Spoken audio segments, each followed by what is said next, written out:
नमस्कार दोस्तों, आशा करता हूँ आप सभी लोग बहुत अच्छे होंगे। मेरा नाम है कैलाश कुमार और आप सभी लोगों का स्वागत करता हूँ आपके अपने इस YouTube चैनल पे।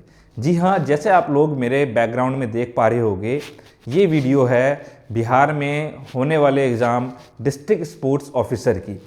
तो इसमें बहुत सालों बाद वैकेंसी आई है बिहार के अंदर और एक बहुत बड़ी अपॉर्चुनिटीज़ हैं, क्योंकि जब भी आप फिजिकल एजुकेशन या स्पोर्ट्स के अंदर इन्वॉल्व होते हैं तो उसके अंदर अगर आप देखोगे तो कहीं ना कहीं सबसे बड़ी वैकेंसी जो होती है वो डिस्ट्रिक्ट स्पोर्ट्स ऑफिसर की होती है। बट यहाँ पे फिजिकल एजुकेशन वालों के साथ कहीं ना कहीं नाइंसाफ़ी हुई है, क्योंकि इसमें ना बैचलर्स को मतलब बीपीएड वालों को एलिजिबल माना है, ना एमपीएड वालों को एलिजिबल माना है। यहाँ पे जिन्होंने एनएस एनआईएस या फिर पीजीडीएससी कर रखा है उनको जो है एलिजिबल माना गया है। तो अगर आपने ये फॉर्म फिल कर रखा है, आपने एनएस एनआईएस कर रखा है, पीजीडीएससी कर रखा है और फॉर्म फिल करने के बाद अगर आप इस एग्ज़ाम की तैयारी कर रहे हैं तो आपके दिमाग में एक क्वेश्चन आ रहा होगा कि इस एग्ज़ाम की तैयारी कैसे करें। तो इस वीडियो में मैं आप लोगों को पूरा बताने वाला हूँ कि इस एग्ज़ाम के अंदर आप कैसे तैयारी कर सकते हैं, क्या एग्ज़ाम पैटर्न रहने वाला है, क्या सिलेबस है इसका। तो ये सारी चीज़ें हम लोग इस वीडियो में देखने वाले हैं। तो आइए स्टार्ट करते हैं। सबसे पहले हम लोग यहाँ से स्टार्ट करते हैं कि इसमें कितने एग्ज़ाम्स होंगे टोटल।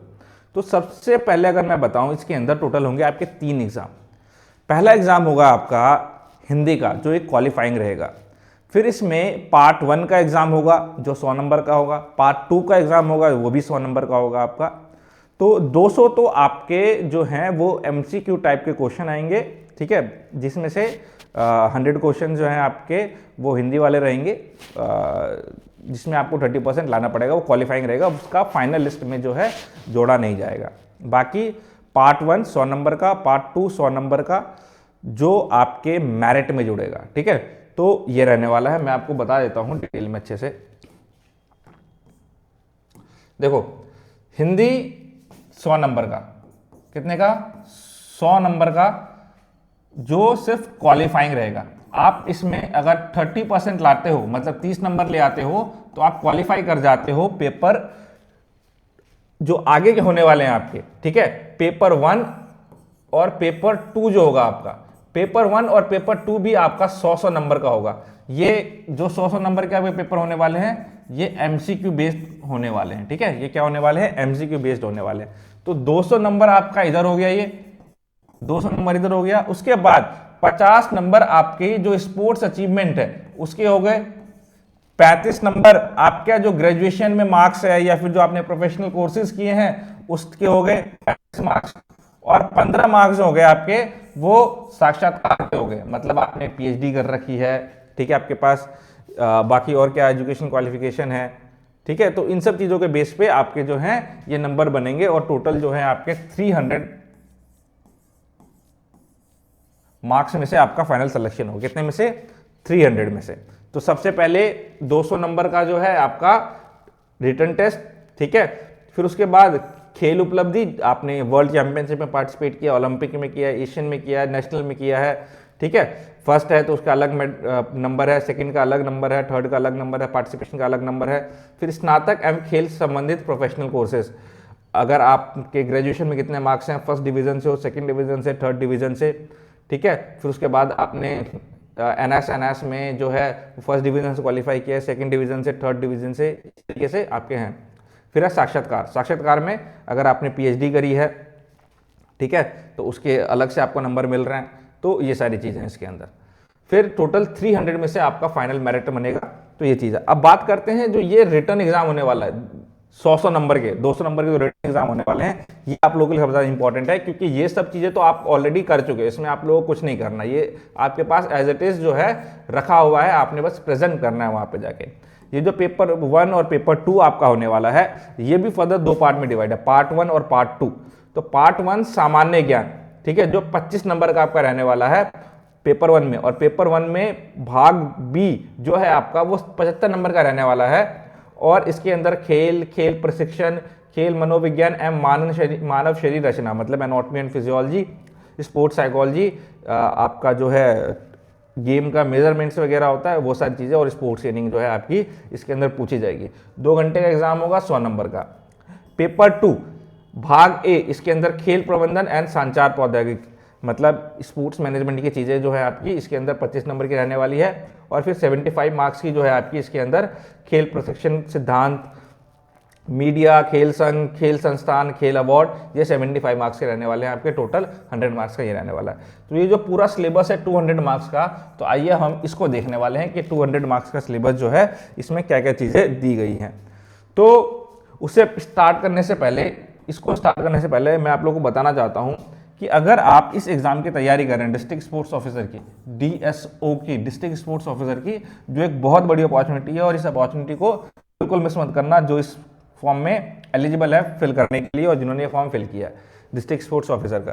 तो इसके अंदर आप 200 मार्क्स का एग्जाम देने वाले हो, सॉरी हाँ 200 मार्क्स का एग्जाम देने वाले हो, जिसमें से जो 175 मार्क्स है, इस 175 मार्क्स की तैयारी मैं करवाऊंगा आप लोगों को, ठीक है। इस 175 मार्क्स की तैयारी आपको एजुकेशन ग्लोज करवाएगा।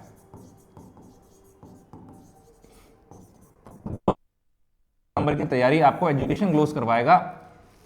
और इसके लिए हमारा बहुत शानदार बैच, एक निश्चय बैच जो है में इनरोल कर सकते हो। निश्चय बैच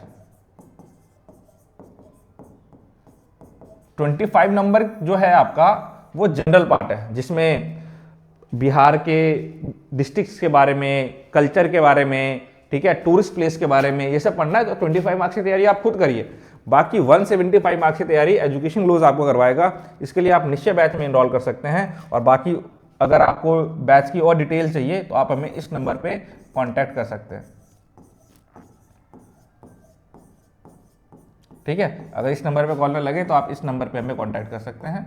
ये दोनों नंबर हमारे एजुकेशन ग्लोज के हैं, तो आप इन दोनों में से किसी नंबर पर कांटेक्ट कर सकते हैं, या इस वीडियो के कमेंट सेक्शन में भी जो है आप अपने डाउट्स क्वेरीज पूछ सकते हैं, या फिर आप हमारा एप्लीकेशन डाउनलोड कर सकते हैं। प्ले स्टोर में जाकर एजुकेशन ग्लोज सर्च करिए, वहाँ पे आपको हमारा एप्लीकेशन मिल जाएगा, या फिर गूगल पे भी आप सर्च करिए एजुकेशन ग्लोज, सबसे ऊपर आपको मिल जाएगा। वहाँ पर जाके आप इस बैच में इनरोल कर सकते हैं और तैयारी कर सकते हैं। तो आइए अब आते हैं हम लोग डायरेक्टली सिलेबस के ऊपर, ठीक है। तो सिलेबस में हम लोगों ने देखा कि ये 2 पार्ट में डिवाइड है। कितने पार्ट में? ये पार्ट 2 में डिवाइड है।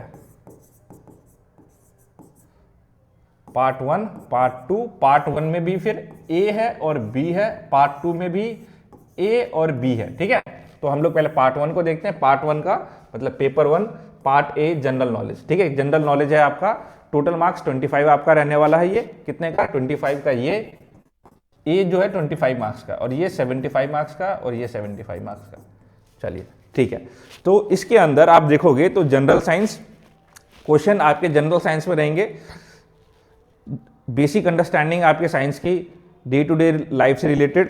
फिर उसके बाद करंट अफेयर्स, फ्रीडम फाइटर और इंपॉर्टेंट जो पर्सनालिटीज हैं रिलेटेड टू बिहार, उसके बारे में आपको पता होना चाहिए।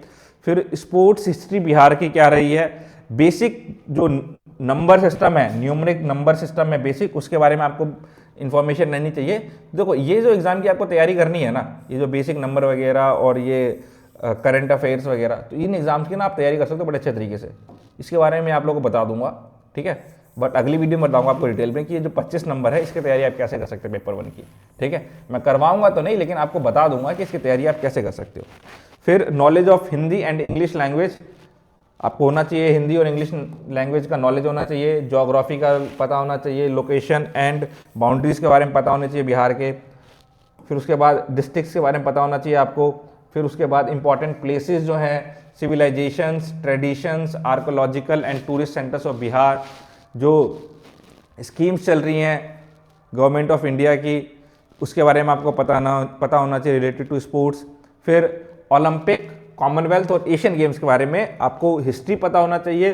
फिर एनिशिएंट और मॉडर्न ओलंपिक गेम्स, ये सब बड़ी इजी चीज़ें हैं जो आप डे टू डे लाइफ में पढ़ते हुए आ रहे हो अगर आप फिजिकल एजुकेशन और स्पोर्ट्स से जुड़े हुए होगे तो। कॉमनवेल्थ और एशियन गेम्स के बारे में आपको पढ़ना है, फंक्शंस क्या है आईओसी के, organisation and conduct of games, brief introduction about winter and para Olympics, venue of summer Olympic games. तो जो समर ओलंपिक्स के वेन्यूज़ भी आपको पता होने हैं सारे के सारे। फिर आओ पॉइंट 8 पे। पॉइंट 8 क्या कह रहा है? पॉइंट 8 कह रहा है sports association oblique federation oblique awards in India. तो जो गवर्निंग बॉडीज हैं आपकी, नेशनल और इंटरनेशनल बॉडीज, मान लो एग्जाम्पल के athletics federation of India, world athletics federation of India, sorry world athletics federation of India कह रहा हूँ मैं, इंटरनेशनल एथलेटिक्स फेडरेशन जो है उसके बारे में आपको पता होना चाहिए। तो ऐसे हर एक गेम के आपको नेशनल और इंटरनेशनल फेडरेशन के बारे में पता होना चाहिए। फिर इंडियन ओलंपिक, उसका ऑब्जेक्टिव और फंक्शन क्या है, क्या क्या स्पोर्ट्स स्कीम चल रही है सेंट्रल और स्टेट के लिए, और नेशनल और स्टेट अवार्ड जो है आपके उसके बारे में पता होना चाहिए, और वुमेन एंड स्पोर्ट्स ये भी आपने पढ़ना है। ठीक है, तो इसके बाद ये तो था आपका पहला पेज। ये कौन सा था, ये पहला पेज आपके सिलेबस का। अब आइए नेक्स्ट पेज के ऊपर। तो नेक्स्ट पेज में आपको सिलेबस देखने को मिलेगा, ये पेपर 1 पार्ट बी। मतलब अभी तक जो चीजें देखी आप लोगों ने ये थे 25 नंबर के। अब ये जो देख रहे हो आप, ये है 75 नंबर, 75 मार्क्स का। ये कितने का है, ये 75 मार्क्स का है, ये 75 मार्क्स का है आपका।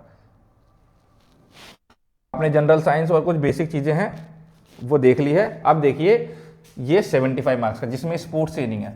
क्या है 75 मार्क्स में आपका स्पोर्ट्स ट्रेनिंग है। Sports training, scientific sports training, meaning and definition of sports training. आपको मीनिंग डेफिनेशन पढ़नी है स्पोर्ट्स ट्रेनिंग की। फिजिकल फिटनेस क्या है, हेल्थ रिलेटेड फिजिकल फिटनेस क्या है, जो आपके मोटर कंपोनेंट्स हैं, हेल्थ रिलेटेड और फिजिकल हेल्थ रिलेटेड, और आपका क्या कहते हैं फिटनेस रिलेटेड। फिर उसके बाद aim, characteristics, principle of sports training, definition of load and overload. Load और ओवरलोड का डेफिनेशन आपको पता होना चाहिए। Symptoms of overload, remedial measures, super compensation, altitude training, cross training, classification of physical exercise, general specific, warm up, definition types, importance of warm up and method of conditioning. उसके बाद है strength training, modalities and strength training for different population. Children के लिए कैसा होगा, female के लिए कैसा और सीनियर सिटीजन के लिए कैसा होगा। फिर है exercise techniques for alternative modes and non traditional implementation training. तो ये सब चीज़ आपको आनी चाहिए। स्पोर्ट्स ट्रेनिंग का था ये। फिर है स्पोर्ट्स परफॉर्मेंस। क्या है अगला, अगला है आपका स्पोर्ट्स परफॉर्मेंस। अब स्पोर्ट्स परफॉर्मेंस में क्या है कि नेचर ऑफ, देखो अब ये नया थोड़ा सा चीज़ है, ये नई चीज़ है। Nature and definition of sports performance, exercise prescription, steps, periodisation of strength training. कुछ नया नहीं है, वही सेम चीज़ है आपकी। स्पोर्ट्स ट्रेनिंग का एक्सटेंडेड वर्जन है ये। पीरियडाइजेशन है इसके अंदर आपका स्ट्रेंथ ट्रेनिंग का कैसे होगा, model of sports performance and performance factor, programme design for resistance training, inter relationship among performance capacity and training instructions, method of fitness development, aerobics and anaerobic exercises, programme design for aerobic endurance training. तो ये था आपका second. Third है आपका motor abilities. Motor abilities में क्या है कि introduction to motor abilities and their classification, structure of fitness condition, strength, means, method of strength development, weight training, isometric, isotonic, circuit training, speed, फिर उसके बाद इंड्योरेंस, फिर एक कंटिन्यूस मेथड। तो इस वही सेम चीज जो आप लोग हमेशा पढ़ते आ रहे हो कि स्पीड के मीन्स क्या है, मेथड्स क्या है, स्पीड डेवलपमेंट कैसे हो सकता है आपका, तो ये चीज़ आप लोगों ने बतानी है। फिर इंड्योरेंस के बाद है flexibility, same cheese, means, method, flexibility, development of flexibility, ballistic method, special type learning, plyometric. तो ये सब चीज़ आप लोगों ने जो है बतानी है इसके अंदर। तो ये था हमारा स्पोर्ट्स ट्रेनिंग के अंदर। इसी के अंदर नेक्स्ट स्पोर्ट्स ट्रेनिंग में आपका आगे आता है कोऑर्डिनेटिव एबिलिटीज। ठीक है, कोऑर्डिनेटिव एबिलिटीज जैसे रिएक्शन एबिलिटी हो गया आपका, ठीक है, ओरिएंटेशन एबिलिटी हो गया, तो इसको हम लोग कोऑर्डिनेटिव एबिलिटीज बोलते हैं। तो ये भी आप लोगों ने पढ़ना है कोऑर्डिनेटिव एबिलिटीज, ये भी स्पोर्ट्स ट्रेनिंग का ही पार्ट है। फिर आता है ट्रेनिंग प्रोसेस। क्या आ जाता है आगे, आगे आता है ट्रेनिंग प्रोसेस आपका। ट्रेनिंग प्रोसेस में क्या है, कॉन्सेप्ट ऑफ ट्रेनिंग, इसी का ये स्पोर्ट्स ट्रेनिंग का ही पूरा का पूरा, ये पूरा का पूरा स्पोर्ट्स ट्रेनिंग बन रखा है इन्होंने। तो concept of sports training, load, definition, types of training, load factor, factor of load, function of load, load monitoring, recovery, principle of intensive and volume of stimulus, technical training, meaning and methods of technique training, practical training, means and method of tactical training, training principles, overload, individualization। तो ये है। फिर इसमें दे दिया आपका periodisation के बारे में, types of periodisation, single, double, multiple periodisation, preparatory period, competition period, transition period, periodisation model, top form of periodisation. ठीक है, तो ये पीरियडाइजेशन का पूरा पूरा आपको दे दिया। फिर है ट्रेनिंग प्लान, ये macro cycle, meso cycle, short term plan, long term plan, planning, training session, programme design and technique for flexibility, quickness and balance training, evolution of physical fitness, component test and measurement, evolution of motor ability. देखो अब इसके अंदर evolution भी डाल, test and measurement डाल दिया इसके अंदर। ठीक है, तो टेस्ट भी आप लोगों ने पढ़ना होगा इसके अंदर। फिर टैलेंट आइडेंटिफिकेशन का आपको डाला गया है कि meaning and definition of sports talent, principle of talent identification, physical fitness test, health related fitness, battery test, health related physical fitness test. अब देखो इसके अंदर जब आप जाओगे इन टेस्ट को लेके तो पूरा का पूरा टेस्ट एंड मेजरमेंट है। इन्होंने लिखा नहीं है सिलेबस के अंदर test and measurement, but indirectly बोल दिया कि पूरा का पूरा टेस्ट एंड मेजरमेंट पढ़ गया भैया, ठीक है, क्योंकि हेल्थ रिलेटेड फिटनेस के अंदर और आपका स्किल रिलेटेड फिटनेस के अंदर ही बहुत सारे टेस्ट आ जाते हैं आपके। तो पूरा का पूरा टेस्ट एंड मेजरमेंट डाल दिया, फिर एंथ्रोपोमेट्रिक डाल दिया इन्होंने, एंथ्रोपोमेट्रिक एंड एरोबिक टेस्ट, पूरा टेस्ट एंड मेजरमेंट सारा सारा ही। Aerobic capacity test, anaerobic capacity test, anthropometric measurement method of measuring height, standing height, sitting height, method of measuring, skill test, types of specific sports skill test, पूरा test and measurement डाल दिया इन्होंने UGC net वाला। पूरा UGC net का जो test and measurement है वो पूरा पूरा यहाँ पे डाल रखा है इन लोगों ने, ठीक है। और आपका sports training test and measurement जो है पूरा का पूरा डाल दिया है किसका, यूजीसी नेट का। और अगर आप देखोगे अभी बिहार के अंदर जो एग्जाम्स हो रहे हैं, पहले लोगों को लगता था कि बिहार में वन लाइनर क्वेश्चन पूछे जाते हैं जैसे यूपी के अंदर पूछे जाते हैं। नहीं भैया, बिहार वाले भी अब जो हैं मानने वालों में से नहीं है। अगर आपको जॉब लेनी है अब तो आपको पढ़ना पड़ेगा, ऐसे आप जॉब नहीं ले सकते, ठीक है। ऐसे ही आप रट्टा मार के जॉब नहीं ले सकते। और जब बात आती है कॉन्सेप्चुअल अंडरस्टैंडिंग की, समझने की, तो एजुकेशन लोग सबसे आगे है कॉन्सेप्चुअल अंडरस्टैंडिंग डिलीवर करने में। चलिए, तो फिर है आपका एनाटॉमी एंड फिजियोलॉजी। पूरा आप लोगों को इंट्रोडक्शन बताना है, anatomy, systems of organisation in the human body and exercise physiology, skeletal muscles, इसके अंदर फंक्शन क्या है स्केलेटल मसल्स के, फिर ribs, vertebral column, joint of body, their type, structure, skeletal muscle, contraction, type of muscle fibre, muscle tone, ये पढ़ना है। Gender difference in the skeleton, skeleton के अंदर जेंडर डिफरेंस है, मान लो वुमेन के अंदर और मेन के अंदर क्या आपका डिफरेंसेस आता है स्केलेटन के अंदर, वो आप लोगों ने बताना है। फिर effect of exercises and training on the muscular system and bone, तो मसल सिस्टम पे और बोन पे क्या है इफेक्ट ऑफ एक्सरसाइज का। Physiology of strength training and performance and physiological basis of fatigue and recovery. फिर उसके बाद है third cardiovascular system, cardiovascular system and exercise. तो मतलब थोड़ा सा अनस्ट्रक्चर्ड टाइप का इनका सिलेबस है। सिलेबस जो दिया इन लोगों ने थोड़ा सा अनस्ट्रक्चर्ड दिया, जो पुराना चलता हुआ रहा था इनके यहाँ पे वही सिलेबस इन्होंने यहाँ पे जो है डाल दिया है। फिर है cardiovascular system and exercise, structure and function of heart, blood circulation, cardiac cycle at rest and during exercise, cardiac cycle and stroke volume, cardiac output, cardiovascular control during exercise, acute response क्या होगा, long term adaptation, short term adaptation क्या होगा आपका, target heart rate आपको पता होना चाहिए, ठीक है, कैसे निकालते हो target heart rate, resting heart rate निकालो, फिर मैक्सिमम हार्ट रेट रिजर्व निकालो, मतलब मैक्सिमम हार्ट रेट निकालो, फिर रेस्टिंग हार्ट रेट निकालो, फिर हार्ट रेट रिजर्व निकालो, उससे फिर आपका जो है इंटेंसिटी जोन निकलेगा। फिर है बायोएनर्जेटिक्स, पूरा का पूरा आपका एनर्जी सिस्टम है इसके अंदर, बायोएनर्जेटिक्स के अंदर। फिर physiology of training, effect of VO two max performance, homeostasis and strength, तो ये है इसके अंदर। फिर है रेस्पिरेटरी सिस्टम आपका चौथे नंबर पे, respiratory system, high altitude training and exercise, तो basic anatomy of respiratory system, internal and external respiration, lung volume and capacities, respiration at rest during and exercise, second wind and stretch, ventilation and the anaerobic threshold effect of exercises and training on the respiratory system, environment, age, gender and sports performance, high altitude training, immediate physiological changes in high altitude, long term adaptation, importance of high altitude training, body temperature regulation in hot and cold environment। तो जी net का syllabus डाला है, बहुत जगह आपका net का point उठा के इन लोगों ने डाला हुआ है। फिर ये एनर्जी मेटाबॉलिज्म आ गया आपका, वही सेम चीज़ घुमा घुमा के डाल रहे हैं लोग। बायोएनर्जेटिक्स और ये सेम ही तो है आपका, इसमें क्या डिफरेंस है, ठीक है। तो metabolism, ATP-CP, anaerobic metabolism, aerobic metabolism, फिर उसके बाद lactic acid in relevance in sports, बिल्कुल जी जब आप ये पढ़ोगे तो उसी के अंदर लैक्टिक एसिड आ जाएगा आपका। इंजेक्शन और to energy metabolism, carbohydrate, protein, fat, glycogen loading. फिर है sports biochemistry, nutrition and physical performance, तो स्पोर्ट्स बायोकेमिस्ट्री भी डाल दी है, वाह भाई वाह। Definition, aim and importance, exercise metabolism, anabolism and catabolism, storage of fuels in the body, relevance, carbohydrates and lipid for sports and exercise, glycolysis, biochemical basis of fatigue recovery modes, transportation of protein, store oxygen, haemoglobin and myoglobin, biochemical adaptation during sports training, overtraining and biochemical marks of overtraining, basic components of food sources and function of balanced diet। कुछ नहीं है भाई, ये जो basic चीज़ें हैं ना आप पढ़ोगे उसी के अंदर सारी चीज़ें ये, ठीक है। न्यूट्रिएंट्स मतलब अब जो है आपका स्पोर्ट्स ट्रेनिंग देखने को मिल रहा है आपको। Role of carbohydrate, fat, protein, mineral, vitamin and water during exercise, digest system, hydration, weight management, फिर है pre competition, during competition, post competition diet क्या रहेगा आपका, हाइजीन एंड आपका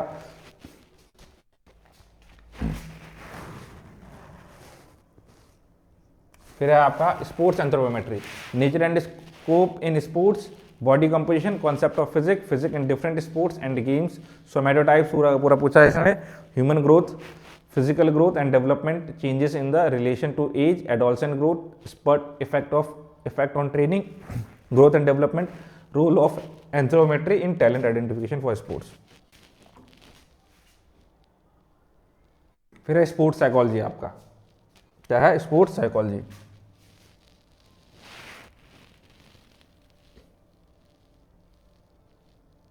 जो कुछ नहीं किया इन लोगों ने पता क्या कर रखा है, जो टॉपिक है ना उस टॉपिक के कुछ पॉइंट्स इधर लिख दिए, कुछ पॉइंट्स उधर लिख दिए, ऐसे करके इन्होंने पूरा सिलेबस बना रखा है, ठीक है, बच्चों को कंफ्यूज करने के लिए। लेकिन आप लोग कंफ्यूज नहीं होना।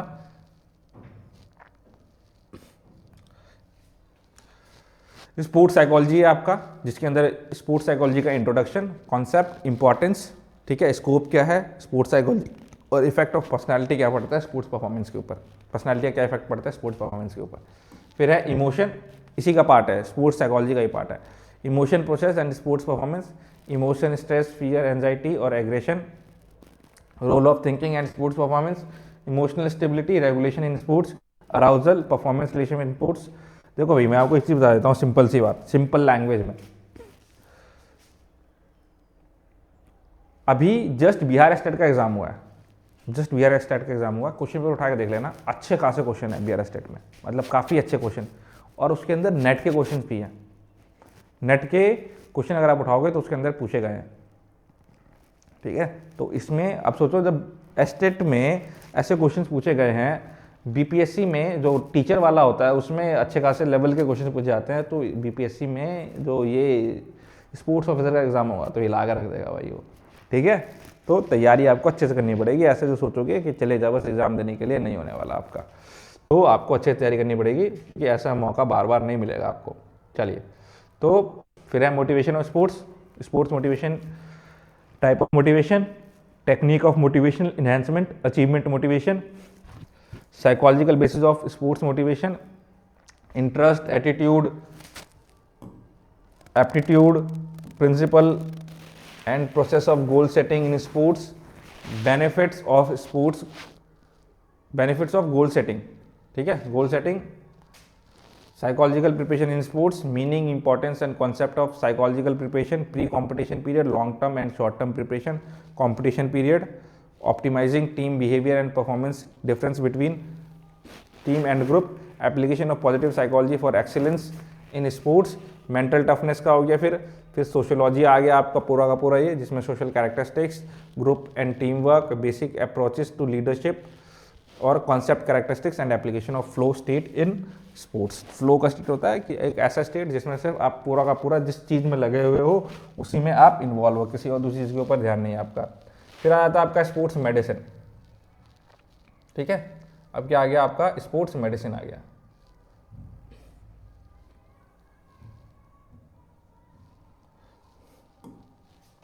स्पोर्ट्स मेडिसिन में क्या आ गया, meaning, definition and importance of sports medicine, basic anatomy of musculoskeletal system, sports emergencies and first aid, injuries in sports, management of sports injuries and rehabilitation, strapping, taping, RICE therapy.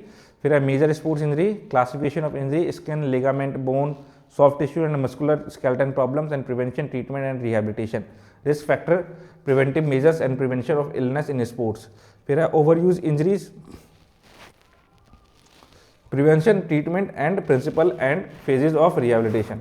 फिर recovery in sports, electrotherapy, manual therapy, exercise therapy, role of biomechanism, biomechanism नहीं biomechanics है, mechanism क्या नाम है, biomechanics and its contribution, biomechanics, kinesiology and biomechanics आ गया आपका।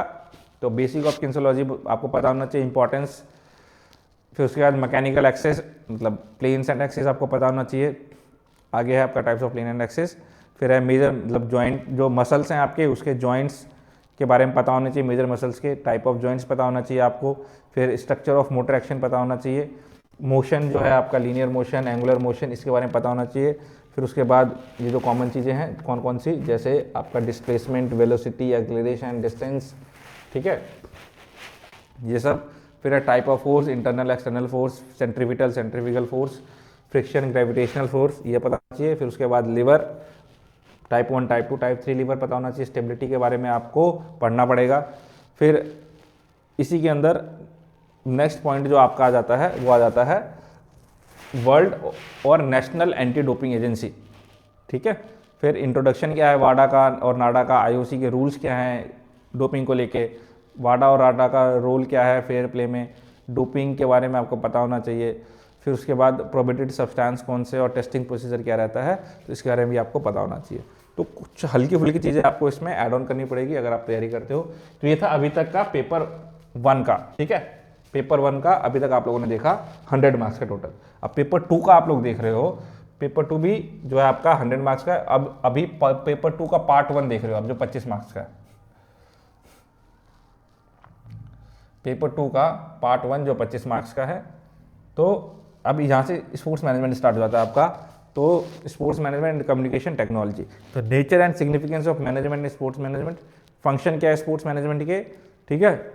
Management of infrastructure and equipment, maintenance and security, maintenance of schedule, energy conservation, security survey, security solution, playfield security. तो ये चीज़ आपको पता होनी चाहिए, ठीक है। फिर आप budget, meaning and guideline for budget planning, principle of effective budgeting.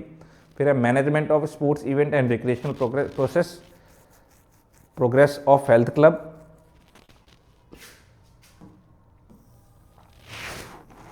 Management of sports event, opening closing ceremony etcetera, management of health club oblique fitness centre, sports tour etcetera, team management of coach, management duties, quality management, meaning and concept of quality management, principles of quality management, factor affecting quality management. फिर है concept of crisis management and evaluation plan, information and communication technology, concept of element process and types of communication technology, fundamental of computers के बारे में आपको पता होना चाहिए, computers भी आपको पढ़ना पड़ेगा, application of computers, component of computer, input and output devices, application of software used in sports, कौन कौन से एप्लीकेशन यूज होते हैं, जैसे वर्ड, एक्सेल वगैरह जो है आपका यूज़ होता है इसमें, इसके बारे में पता होना चाहिए आपको। आगे लिखा भी है वर्ड, एक्सेल वगैरह, पावर पॉइंट, ये सब चीज़ें आपको पता होना चाहिए। फिर type and function of computer, network, internet, इनके बारे में। फिर लास्ट में आपका मीडिया एंड स्पोर्ट्स। तो ये था आपका 25 मार्क्स का। ये अब आगे जो है वो है 75 मार्क्स का। ये आपका 75 मार्क्स का जो अभी आप लोग पढ़ने वाले हो। तो इसमें टेंशन वाली बात नहीं है, ये इसमें आपको जो है स्पोर्ट्स से देखने को मिलेंगी चीज़ें।